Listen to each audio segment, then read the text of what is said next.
Ուրեմն մենք մեր սեփականը չենք արտադրում, սպանդանոցների պատճառով էլ մարդիկ իրենց անասուններին վերացնում են,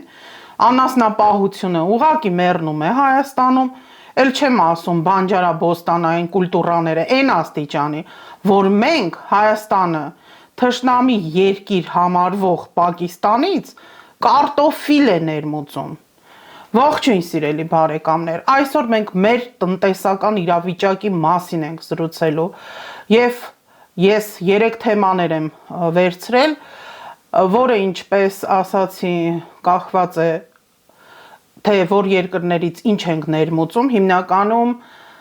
թռչնի մսի մասին խոսենք եւ կարտոֆիլի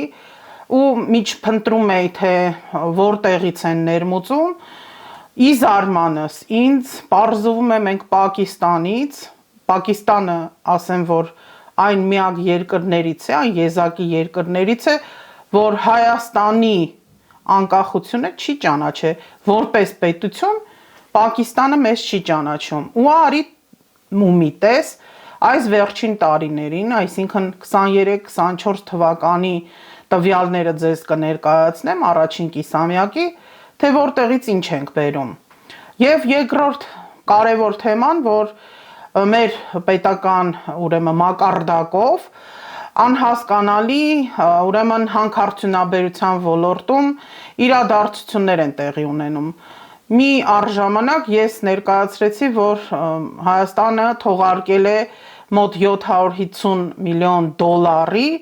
պարտատոմսեր, ինչը նշանակում է, որ մենք նորից վարկ ենք վերցնում եւ մեր արտաքին պարտքը մեծանում է։ Եվ այս վերջերս նաեւ կառավարությունը հայտարարում է, որ Ամուլսարը, որը շահագործելու իրավունք ունի Լիդիանը, նրանց 150 միլիոն դոլարի մասին է խոսքը, պետական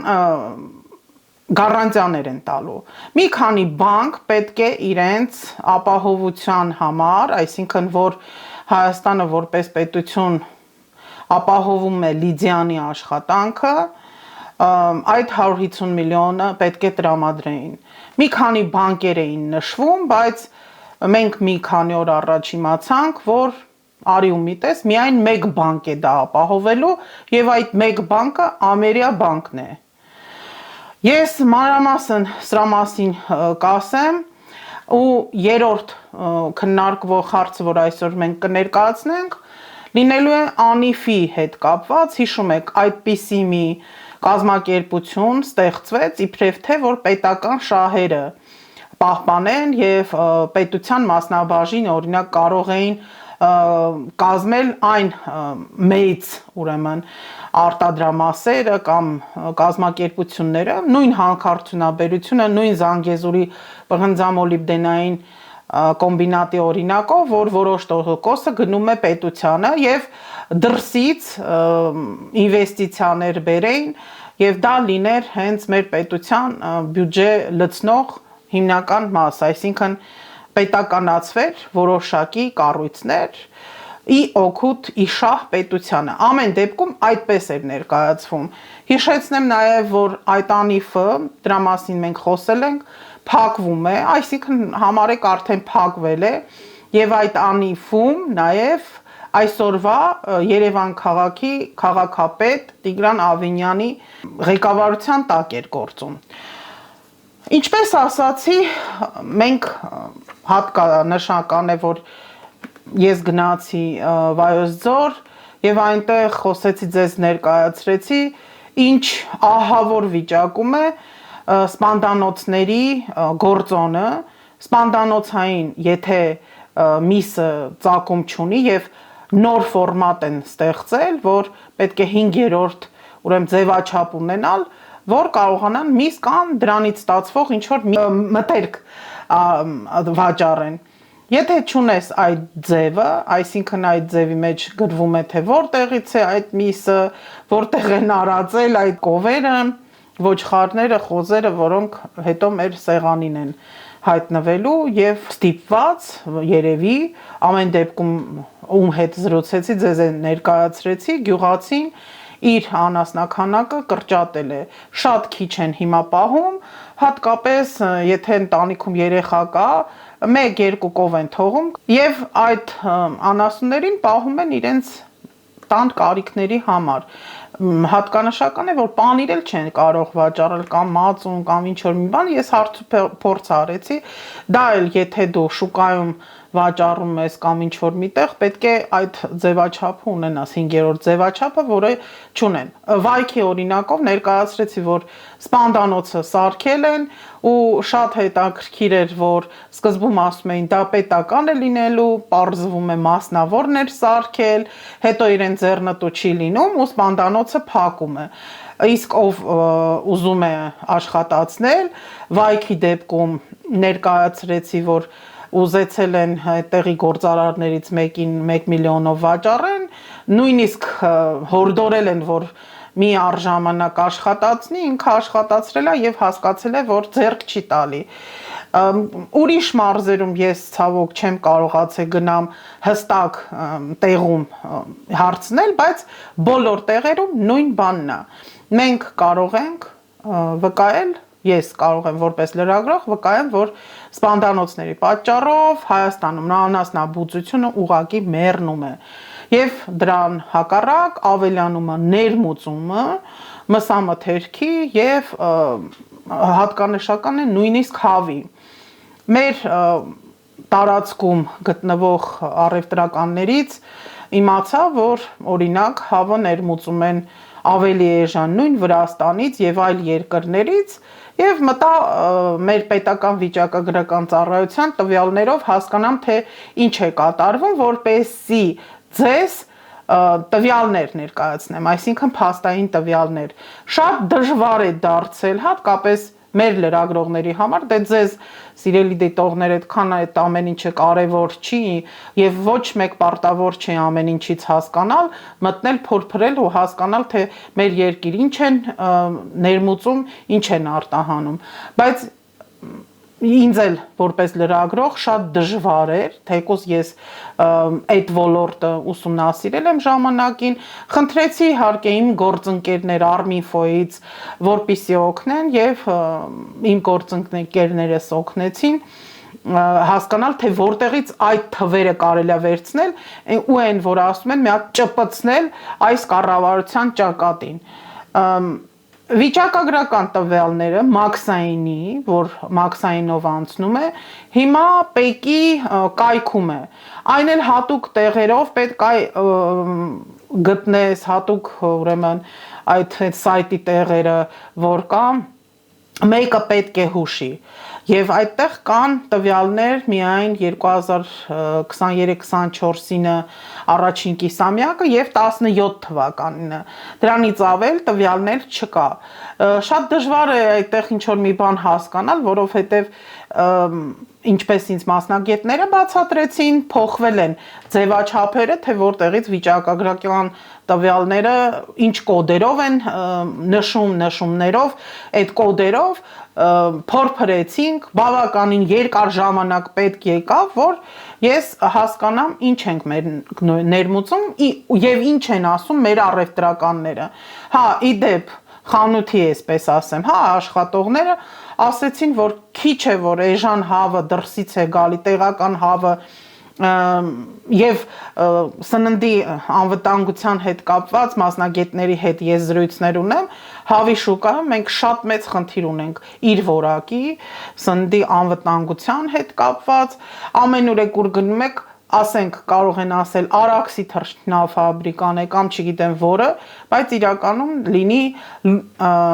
Վրաստանից ներմուծված, թե վրացականա, թե ինչ, հարցնում ես, ասում է, ոտերին այդ պլաստմասի օղակները այդ գույներով ենք տարբերվում եւ գներն են տարբեր, ասենք մի 100-200 դրամ էժանա այդպիսի հավը։ Եվ շատ հետաքրքիր էր, ես ընթացքում հատկապես ձմռանը մենք համարյա հրաժարվել էինք հավի մսից, գերադասում էինք չուտել կամ անորակը ուտել, իսկ այդպիսի դեպքեր շատ էր, հատկապես երբ որդեր գտանք, ես կոնկրետ եւ հետ տվեցինք, դրա մասին ասեցինք, դա մեր տարածքում գտնվող մի խանութ էր, որը հետո վերածվել էր ծիրանի խանութների ցանցիներ կծվել։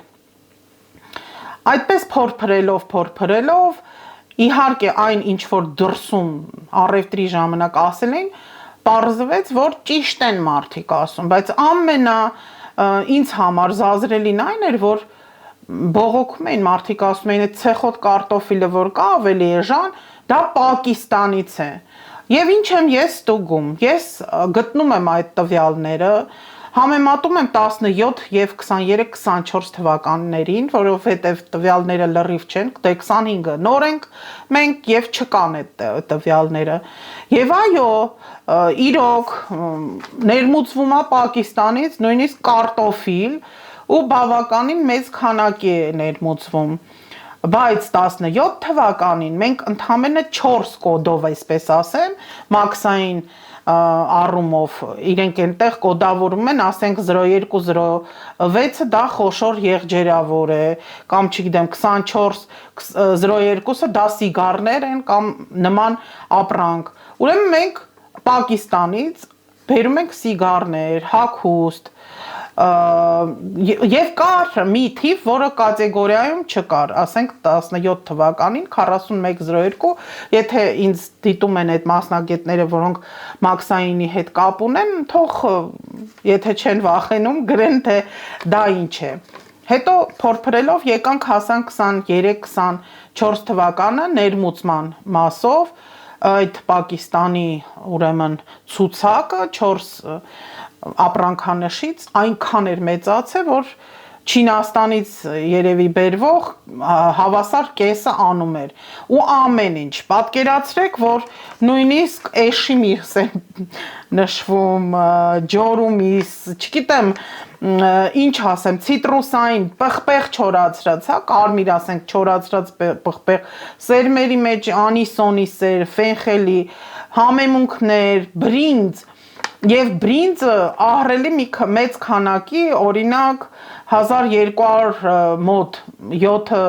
տոննա բրինձ է ներմուծվել։ Մենակ առաջին կիսամյակի մասին եմ ասում։ Հրուշակեղեն, որի մեջ ասենք քաղցրեղենը չկա, ընդհանրապես սննդամթերք, իհարկե հագուստներ, նույնիսկ սանր է ներմուծվում, բիգուդի է ներմուծվում, ինչ ասես, որ չի ներմուծվում։ Այսօր մենք քաղաքական դաշտում խոսում ենք Պակիստանի ու Հնդկաստանի լարված հարաբերություններում եւ այսպես ես մտածում եմ, լավ, այսքան ապրանքանիշ, որ ավելացել է, ներմուծվում է, ու ընդհանուր նայում եմ, նույնիսկ Չադից է ինչ որ մի բան նշված, հետո դա ինչ որ մետաղադրամի մասին էր խոսքը, մարդիկ ներմուծել են, դա գրանցել են եւ պեկում իհարկե դա արտահայտվում է, բայց այսքան ապրանքներ ու Թուրքիայինը, որ դուք Թուրքիայինը տեսնեք, ուղղակի մեկ հաղորդման մեջ այդքան չեմ կարող ներկայացնել եւ այն որ ասում եմ ձեր գլուխն էլ այդքան զիբիլով աղբով չլցնենք, տեղից ինչքան խնդիրներ կա։ Ինձ հետաքրքրում էր ինչու մենք Գեղարքունիքի մարզում բողոքող կարտոֆիլագործներ, բուծներ ունենք եւ ինչ են բողոքում, նույնիսկ եթե հիշում եք, փակել էին ճանապարհը Վարդենիսի այդ Մարտունի կողմը ու ասում էին 50 դրամով կարտոֆիլ են ներմուծում ու մեկ էլ տեսնում ենք մեր խանութում ասում են Պակիստանից են կարտոֆիլ, հա լավ հարևան Վրաստանից եթե հավ են բերում, էլի հասկացանք, բայց Պակիստանից Հիմա մեկը կնայի կասի դե քարտեզ նայի, ինչ որ միտեղից Ղազախստանով, Qırğızstanով, չգիտեմ, այդ երկրներով են երևի ներմուծում, որտեղ այդ երկիրը են էլ բան հո ինքնաթիռով չեն բերում։ Բայց ամեն դեպքում դա կարող է նաև սերմերի տակ անցներ, որովհետև վերջերս փետրվարին կառավարությունը նաև որոշում էր կայացրել, որ արտոնյալ 10% կարծեմ մաքսային տուրքով կարելի է սերմացուի համար կարտոֆիլ բերել, բայց այդ կարտոֆիլը, որ եթե Պակիստանից է, հա, սերմացուն բերում, ես մյուս երկրները չեմ նայի, որովհետև ցուցակը ահռելի երկարել է եւ մենք իրավունք ունենք ենթադրել եւ պնդել, որ 23-24 թվականին այդ ռեէքսպորտի նաև իրավիճակն է։ Դա եթե մենք ասենք ԵԱՏՄ-ի երկրներում է, այդքան էլ ճիշտ չի լինի։ Հա, կարող ենք ասել, որ Ղազախստանի գուցե համարեր նաև Բելարուսի, բայց հիմնականում ռեէքսպորտը, այսինքն Հայաստան է գալիս, ինչ որ մի երկրից ապրանք, քանի որ Ռուսաստանը սանկցիաների տակ է, ռուս-ուկրաինական պատերազմից հետո գալիս է այստեղ, պարզ է ԵԱՏՄ-ի որպես երկիր, ավելի արտոնյալ ձևով այսպես մաքսազերծում է արվում եւ ուղարկվում է Ռուսաստան։ Դա ոչ մեկ չի, ուրեմն գաղտնի պահում դա ակնհայտ է, ուղղակի դա օրինակ իմ բաց թողումն է, որ ես մի միջոցառմանը հանդիպել էի հենց այդ ռեէքսպորտով զբաղվող մասնագետի հետ Ռուսաստանից, բայց չստացվեց առանձին հարցազրույց անեմ։ Ամեն դեպքում այսպես թե այնպես այդ ծավալները, որ Հայաստանը այդքան ապրանք տարբեր երկրներից ու այդ թվում ինչպես նշեցի Թուրքիայից եւ Պակիստանից թշնամական երկրների գալիս, հետո հիշում եք ասում էին հակաթուրքական ինչ որ ապրանքներ բան, ուրեմն տարբեր ձևեր օգտագործեցին, եթե նույնիսկ ռեէքսպորտի մասին չի խոսքը գնում, այսինքն Ռուսաստան չի գալիս է Հայաստան ապրանքը այստեղից մաքսազերծվում է գնում Ռուսաստան, եթե այստեղ է որոշ չափը ինչ որ վաճառվում, իրացվում, ապա անհասկանալի է ինչպես, բայց այսպես որ ասում են խոսք են ասում, որ ուղակի յառլիկները, եթե դա զգեստ է հանում են, որ թուրքական ապրանք չի, այլ երկիր են կպցնում, կարող են նույն Վրաստան ուրեմն յառլիկ կպցնել եւ դուք չեք իմանա դուք ինչ շոր եք հագնում, եթե իհարկե դուք հետևում եք այդ ապրանքը թուրքական արտադրությանա թե ոչ։ Մի կողմից էլ այսպես խոսում եմ, գիտեմ, որ անընդհատ ասելու եք ինչ տարբերություն, եթե մեր երկրի իշխանությունը գնում է Թուրքիայի հետ հարաբերությունները լավացնելու, իբր էլի լավացնելու, ցանկությունը արտահայտում կասկածի տակ դնել ցեղասպանությունը, նույնիսկ երկակի ստանդարտներով մենք արդեն 7 տարի ենք ապրում այս իշխանության հետ, այնպես որ մյուս թեման Պարենի մասը ասեցի ձեզ, որ ահավոր վիճակում է մեր գյուղատնտեսությունը, տեղից չկար եւ եթե դուք տեսել եք իմ մարզից ռեպորտաժը, ուրեմն նաև կհասկանաք, որ ինչ իրավիճակ է այնտեղ, շատերը գերադասում են ու այդպես էլ արել են, որ քաղաքներում տուն ունենան,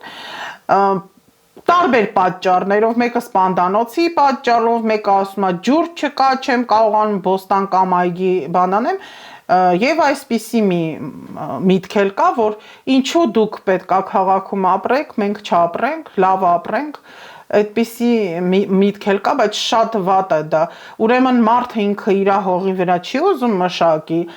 ինքը ուզում է հեշտ ապրի ու աղքատ, որ ասես, որ շատ ես իմ չգիտեմ ինչ հարուստ ձևի են ապրում, Երևան եթե գալիս են, ես հետևում եմ մարզերից, մարդիկ տաժանակիր էստեղ աշխատում են սպասարկման ոլորտում, իսկ գյուղատնտեսությամբ եթե զբաղվեին 100% գոնե իրենց Պարենի հարցը կլուծեին, միսն եք ունենային, կարագն էլ, յուղն էլ, ամեն ինչն էլ, հիմա այդ ձևի չի, շատ քիչ, հատկապես սահմանային գոտիներում շատ քիչ մարդիկ են, որ մնում են եւ մշակում են իրենց հողն ու այգին եւ անասնապահությամբ են զբաղվում եւ ՍԱՊՑ-ն, Սննդի անվտանգության ուրեմն պետական ծառայությունը նոր ղեկավար ունի, չգիտեմ նոր ղեկավար ունի թե ոչ, բայց հին ղեկավարին արդեն այնքան են փոխվել, որ ես մոռանում եմ թե ով է եղել, միայն Գեորգի Ավետիսյանին եմ հիշում, որ մեծ փրթում էր, այսպես անձնական խոսքերում, հետո ինքը գնաց ՍԱՊՑ ու հետո իրան հանեցին եւ այս վերջինի անունը Արմեն Դանիելյան է եւ Նիկոլ Փաշինյանը ամսի 30-ին ապրիլ 30-ին ստորագրել է հրաման, որով ինքը այլևս չի աշխատում ՍԱՊԾ-ում։ Ազատվել է պաշտոնից։ Եվ նորը կա թե չկա, ինֆորմացիա չկա ՍԱՊԾ-ում, բայց կա անասնաբուժների հետ կապված ինֆորմացիա։ Հիմա չգիտեմ, իմ գնալու հետ էր կապված, իմ ռեպորտաժների հետ էր կապված, թե չէ, բայց այդ ծառայության, այսինքն տեսչական մարմնի կայքում մենք տեսնում ենք թարմ ինֆորմացիաների մեջ, հենց ապրիլի 30-ին, որովհետև դուք գիտեք մայիսի 1-ն էր, տոներ էին, հիմա այսօր աշխատում են, բայց ոչ մի նորություն չկա, այնտեղ անասնաբույժների, կենդանիների առողջության եւ անվտանգության երաշխավորների մասին են խոսում, ինչ որ այդպես կազմակերպում են եւ ասեմ, որ չգիտեմ, այնտեղ լայն չի նկարագրած, թե ինչ են խոսել, միայն գիտեմ, որ անասնաբուժները, որոնք հիմա աշխատում են ու նոր են գործի ընդունել, միջև այդ վաղ 7 տարի ինչ էին մտածում, երբ որ փակում էին գյուղատնտեսության նախարարությունը ու շատ վատ վիճակ էր, մարդիկ ովքեր քիչ թե շատ կրթություն ունեն կամ ինքնուսույց կարողանում են այդ անասնաբուժության հետ կապված ընդունել են գործի, որպես նաև վակցինատոր, այդ վերջի ռեպորտաժում նաև կա, որ գոնե գալչկայի համար, պտիչկայի համար ունենան այդ մասնագետին, բայց աջող սերունդ չկա, այսինքն գյուղեր նոր մասնագետների մասին, թե մտածում են, թե չեն մտածում, ես չգիտեմ, ես գիտեմ, որ տապալված է իրանց սպանդանոցային այդ հարցը, որ դրել են սպանդանոցային ու մի հատ էլ գլուխ են գովում, տեսեք անվտանգ մսամթերք եք ուտում, անվտանգ մթերքը եթե ուտում ենք, բա ինչի է մաքսայինի մեջը նշված Պակիստանից ներմուծվում է միս, որի այդ մսի մեջն էլ գրվում է, որ կարող է դա լինի նաև էշի միս, չգիտեմ, այնտեղ խոշոր եղջերյավորը ինչ իմանամ, իրենք է գուցե կովին սուրբ են համարում եւ սատկած կովեն են բերում, իսկ այդպիսի դեպքեր եղել է, բայց Հնդկաստանից էր եղել, այն որ ասում են նախկինների ժամանակ։ Հիմա կառավարությունը ամեն ինչ անում է, որ ցույց տա 0.5% տնտեսական աճ, այդ աստիճանի ընկել են, ուրեմն եվրոբոնդեր են արտադրում 750 միլիոն դոլարի, ինչի մասին ես նյութ ունեի եւ դուք ընդհանրապես ինչ որ ասում եմ, դուք կարող եք իմ ալիքի վիդեոների բաժնում նայել եւ այդ 750 միլիոնը ինչպես բացատրեցի, դա նշանակում է, որ նոր պարտքեր, վարկեր է վերցնելու աշխարհի չգիտես որտեղերից կամ համաշխարհային բանկից, նո այդ վերացական կամ նույն Թուրքիան, այդ եվրոբոնդը կառնի կամ Ադրբեջանը, դա էլ իրատեսական, որովհետև ով պետքա Հայաստանը համարի որպես տնտեսական ինչ որ ձեռնտու երկիր եւ այդ եվրոբոնդերը առնի։ Իսկապես պետք է մի քիչ տրամաբանություն լինի եւ ես մյուս ասենք վերլուծաբանները, թող տնտեսագետները ասեն, ոչինչ միանշանակ չի, բայց այդպես է։ Ումն է պետք Հայաստանի պարտատոմսեր առնել, ումն է պետք ապահովել այդ արտավորացությունները։ Եթե իհարկե Նիկոլ Փաշինյանը օրինակ Էստոնիա էր գնացել, ունտեղ չգիտեմ ում հետերին չէր հանդիպել, այնտեղից գառանտիա վերցնել, որ այդ եվրոպարտատոմսերը կառնեն, այսինքն նորից մեզ պարտ կտանք։ Մենք արդեն չգիտեմ որ շեմն ենք հասնում։ Ու ցինիկաբար այս ֆինանսների նախարարը իդեպ այսօր էլ ասուլիս է եղել, ինչ ասում ասում է դուք պետք է հրաժարական տայք, լրագրողներն են ասում, ինքը ասում է չպետք է տամ, ես ոչ մի բան ամաչելու չունեմ, ես էս եմ արել, այն եմ արել։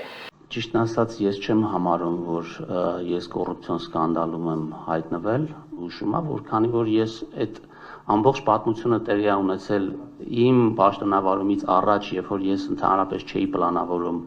որը պետական պաշտոն զբաղեցնել, արդեն ձեզ պատասխանեցի, այսինքն պարզաբանեցի այդ հարցը, թե երբ ինչ պայմաններում է այդ ամեն ինչը տեղի ունեցել։ Ինչու 2025 թվականի փետրվարի կեսերին Գևորգ Պապոյանը որոշեց խոսել Հայաստանի արտաքին պարտքի մասին, մի փոքր մանիպուլացնելով եւ մարդկանց հույս ներշնչելով, որ ոչ թե մի 13 միլիարդի չափ ունենք, այլ 5 ու քանի միլիարդի չափ ունենք, հետո իհարկե Պապոյանին շտկեցին շատերը։ Եվ ինչու դուք հիմա 25 թվականի մայիսի սկզբին, այսօր 2-ն չէ, մայիսի 2-ին որոշեցիք խոսել Հայաստանի պետական պարտքի եւ պարտատոմսերի մասին, ինչ կար այդտեղ մտահոգիչ։ Թուրքական ներգրավվածության մասին ինձ թվում է այդ հարցին պատասխանեցի, երբ որ ձեզ ամենասկզբում ասեցի, որ հիմնական մասնակիցները Մեծ Բրիտանիայից են, Ամերիկայի Միացյալ Նահանգներից եւ Եվրոպայից, JP Morgan, Citibank եւ Crédit Agricole Bank։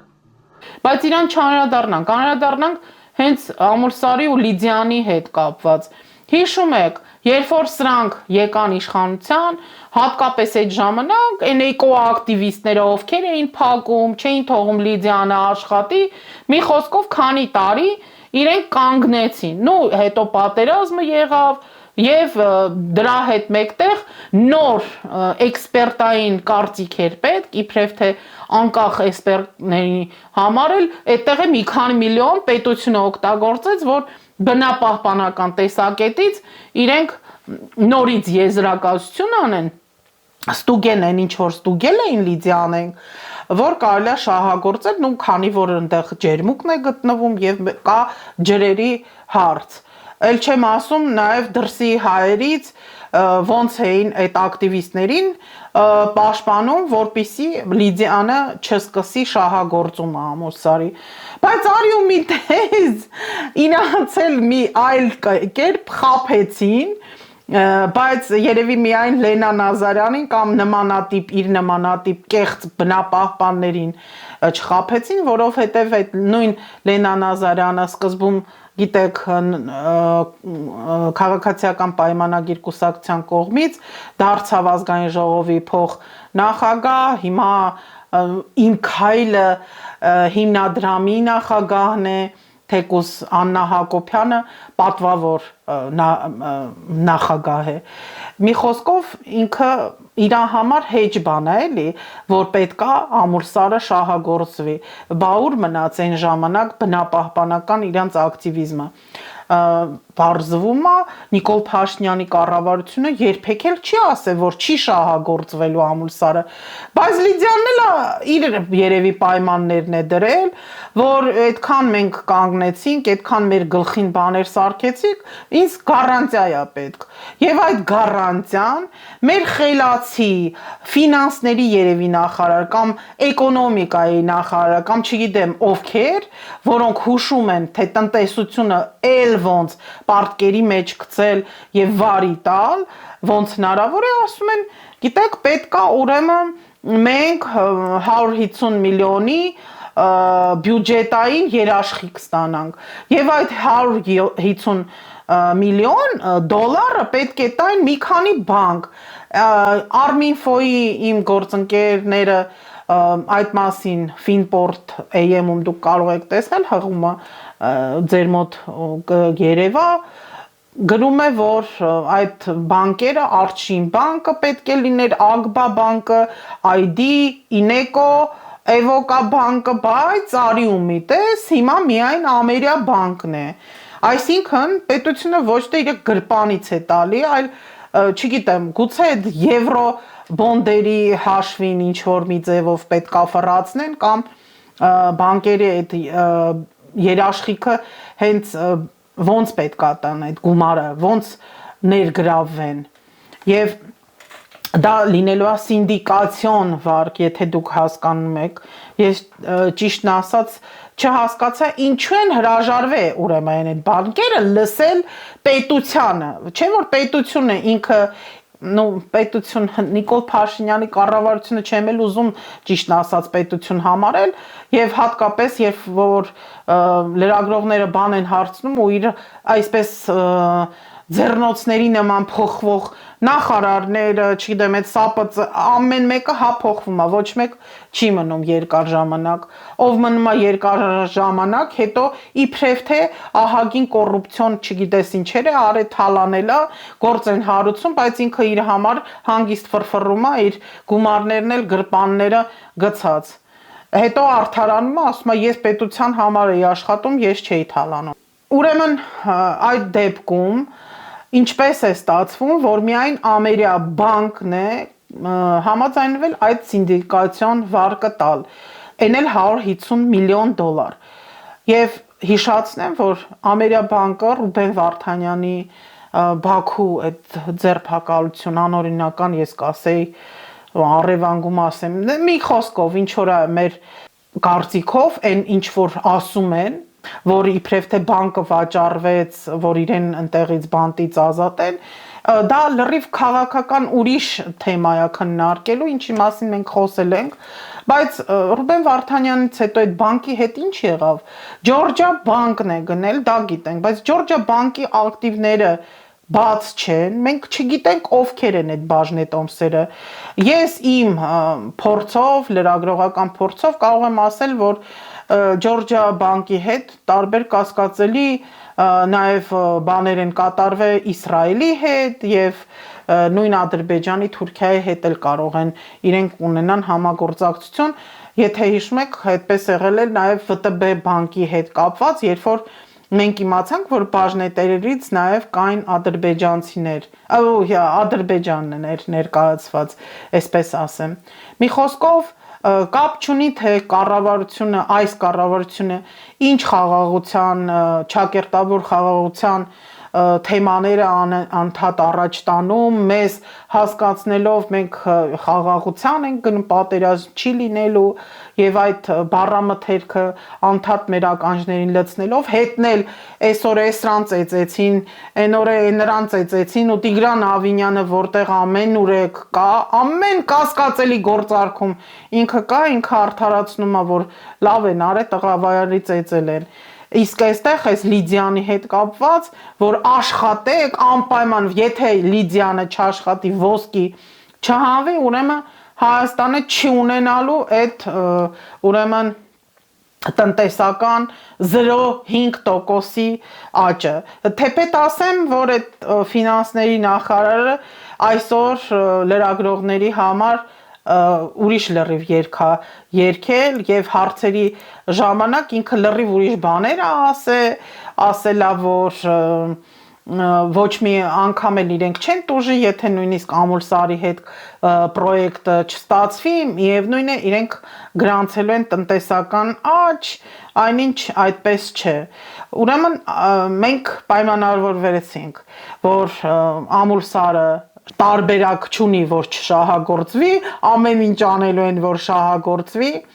Ուղղակի այստեղ նաև կան մտքեր, թե Զանգեզուրի հետ կապված այդ արհեստական գործադուլը ինչի արեցին, այդ գործադուլի մասնակիցները հետո հայտնաբերվեցին, որ տարբեր մութ գործեր ունեն, հետո հանդիպում ունեցան իրական Հայաստան թեզերով դասախոսության Նիկոլ Փաշինյանի, այսինքն այն կասկածները, որ կային, որ հենց Նիկոլ Փաշինյանի ցուցումով էր եւ ասուլիսից հետո Զանգեզուրի գործարանը գործադուլ հայտարարել, երբևիցե չեք լսի։ Ուրեմն Հայաստանի ամենաշատ գումարը այնտեղ է։ Հայաստանի ամենաբարձր աշխատավարձում մենք բոլորը զարմանում ենք, ասում ենք, եկեք Երևան, տեսնենք դուք 70-100 քանի հազարով կապրեք, իսկ 70,000 կա, այո, 60 քանի հազարով մարդիկ աշխատում են դպրոցում։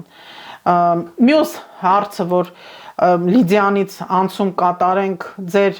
թանկագին ժամանակն էլ շատ չգրավեմ, դա Անիֆի հետ կապված է եւ այսօր կարծեմ հրապարակվել էր Civilnet-ի կայքում հենց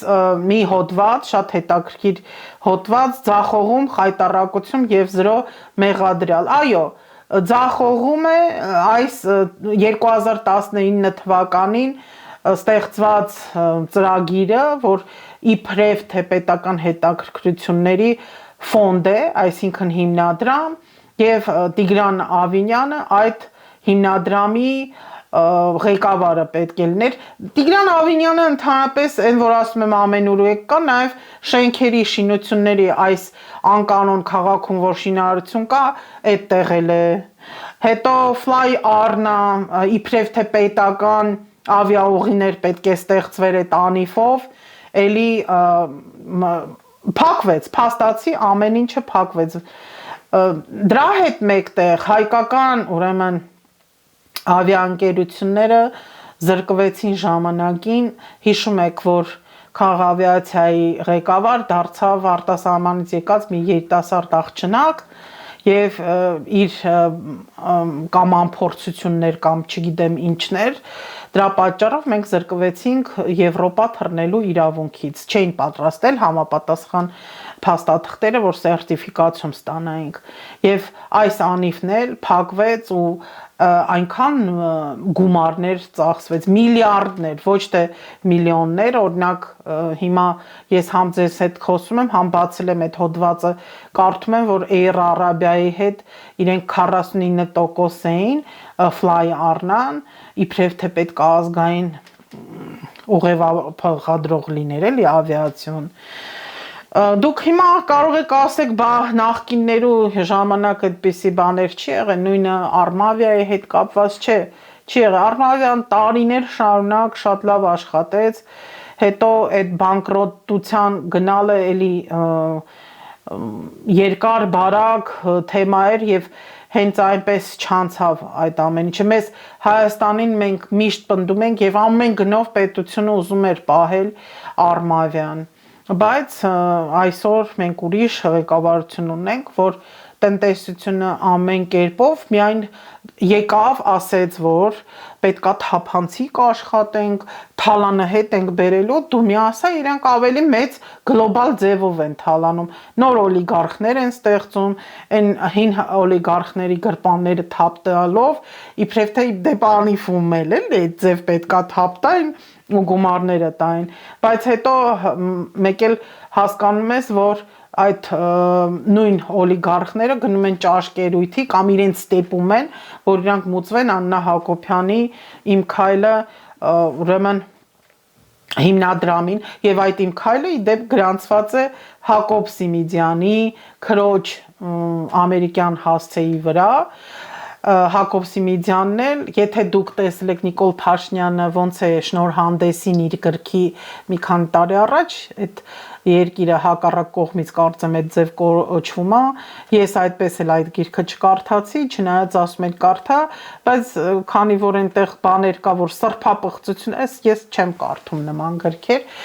բայց այդտեղ ասուլիսի ժամանակ շատ լավ եմ հիշում, ոնց էր Նիկոլ Փաշինյանը գլուխ գովում, որ Հակոբ Սիմիդյանը իր կողքին է եղել եւ եղել այն միակներից, որ ինքը ընդհատակում էր, երբ որ մարտի 1-ից հետո իր վրա գործ կար, իր հետ էր կապնվում, այսինքն միայն Սիմիդյանը իր տեղը գիտեր, չնայած խափում է, որ միայն Սիմիդյանը, բայց դա լրիվ ուրիշ թեմա է, այդ թեման մեջբերում արեցի, որ հասկանանք, թե ինչպես են իրենք միայն